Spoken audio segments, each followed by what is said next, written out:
Hey guys, I am back with another video, and I think I have to be more quiet because my dog is sleeping.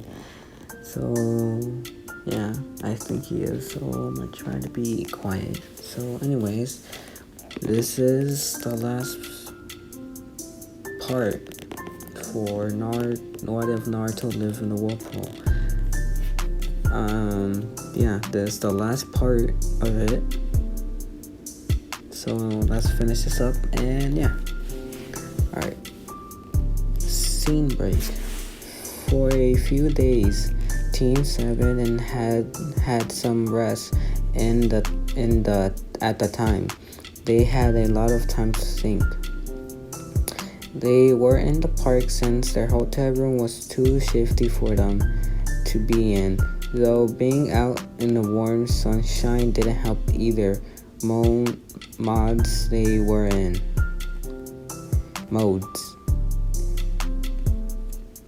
sorry. Alright, Ino, Shikamaru, and Choji were trying to come to grasp with what they saw. Asuma was grumping since he didn't have his cigarettes and he needed one right now. Asuma-sensei? Ino asked. Yeah, Asuma said. What they did, they killed. Why? Ino asked. It's our job, You know this, Asuma said. I know, but the way Naruto and Tenten killed those guys and not even blinked. Is there something wrong with them? Ino asked. No, I heard that New Whirlpool Shinobi were trained very young and are ready for these kinds of things. They already have their first kills out of the way. As for Tenten, she was in Konoha Nen before this, and she already had a year under her belt. So she already had her first kill, Asuma said. But they didn't react to killing, said. They did, but they held it in for the mission. I am sure they are doing something to get over killing those guys, but they wouldn't lose too much sleep over them, Asuma said. How can you say that? Asked, shocked. They are bounties, Bandits who murder, rape, and putting as common as breathing. They had what was coming to them, Asuma said with her serious voice. This made Ino keep quiet. So does that mean we're going to be killers? Choji asked. Nope, you will all be the same as you were before. This had Team 7 turn, and standing before them was Yofi. What do you mean?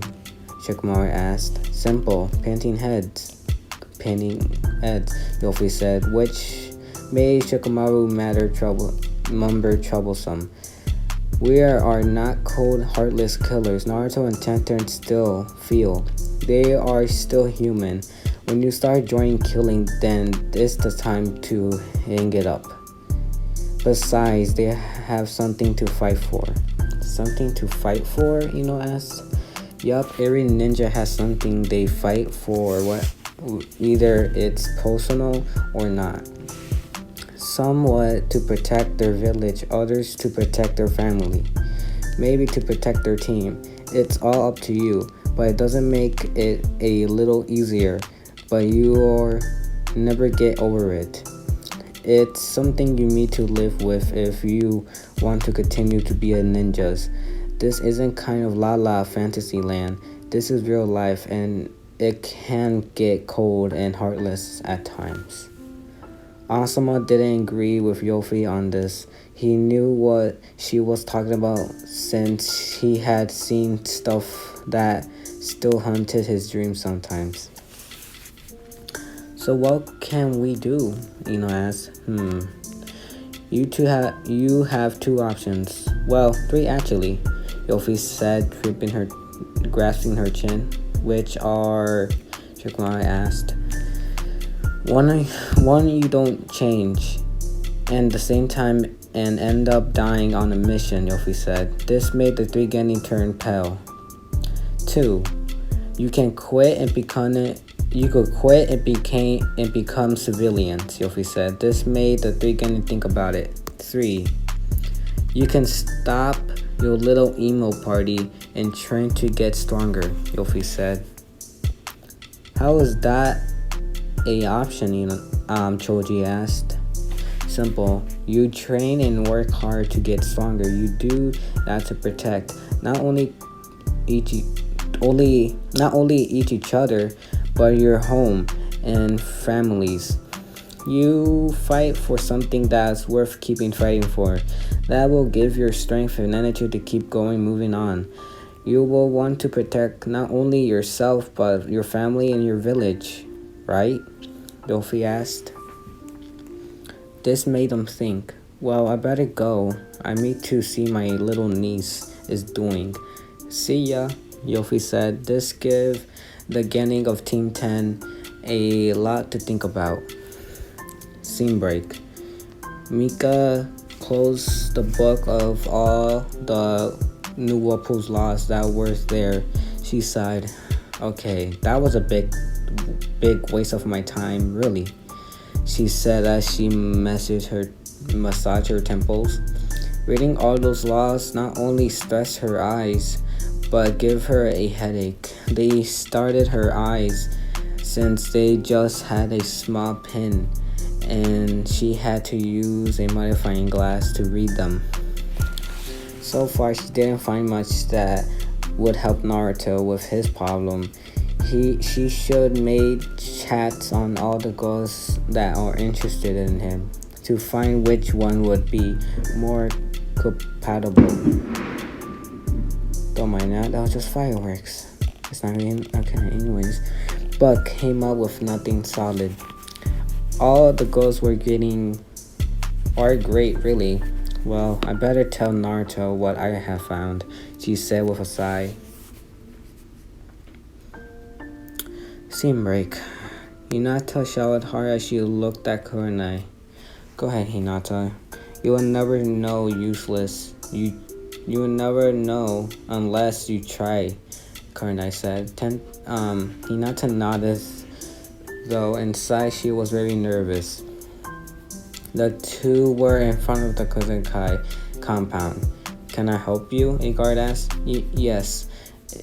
Is Rio here? Hinata asked. He is. Can I ask who you are? The guard asked. Hinata Hyuga, Hinata said. I see. Wait here, the guard said. He disappeared and Rio came out and smiled. Hello, Hinata. Kone, what can I do for you? He asked. I was wondering if you like to go on a walk with me, Hinata said shyly. Rio felt his face turn a bit red, and the guard showed this and smirked. He had never seen Rio like this, and this? Oh. He was going to tell the rest of the clan about this when he's off duty. Sure, Rio said. Hinata felt relief and she smiled. So the two walked with Kunai walking behind them to give them a bit of room. Scene break. You mean you found nothing? Naruto asked with a frown. Nothing in the laws, but that doesn't mean I didn't do a thing. I did make a list of girls I know who you would like, Mika said. Naruto and Mika were sitting in his apartment. Naruto looked at the list and looked over. His eyes widened at all the names. That can't be right. There's no way that many girls like me, he asked in a total disbelief. It's all true, Naruto. And you have no one to blame but yourself, really? Mika asked. What do you mean? Naruto asked. You're a nice guy, Naruto. All girls like nice guys.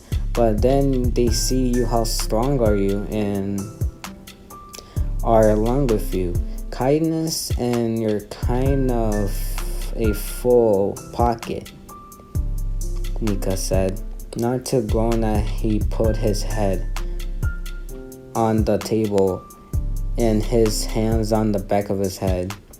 What am I going to do? I can't choose, he mumbled. Yes, I thought of that. I did found what there's no reason to really choose between them, Mika said. What do you mean? Naruto asked, raising his head. Well, it means you can marry as many girls as you want, Mika said. What? End of chapter. That was the end of this. What if Naruto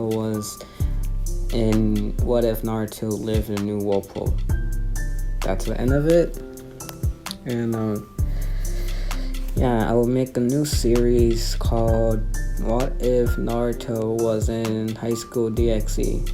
So you'll probably see that in the morning or late at night. Depends. So I'll probably show you a hint of the thumbnail making right here. And yeah. So I see you guys in the new series. So like and subscribe, and I see you guys in the next series. Bye bye.